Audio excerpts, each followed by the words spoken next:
How to delete a video file not from File Explorer but from the video player itself. In this case it's KMPlayer.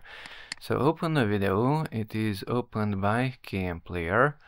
KMPlayer is visible here. You can even right click on it, help, about, and here you can see it's KMPlayer, the 64-bit version. Okay, to delete the file we can press, let's pause it. We can press Shift+Delete on the keyboard, Shift+Delete, and the video is gone from the player and from File Explorer also.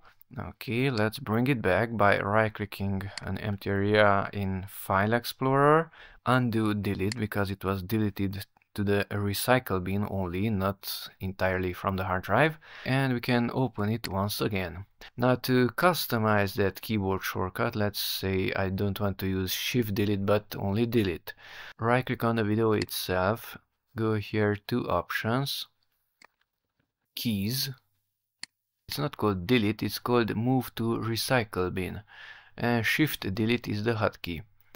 So click inside there, I will press the delete key, click inside another empty area.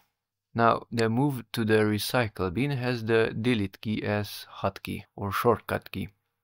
Close it with the OK button. Now press not Shift+Delete but only delete, and the video was deleted.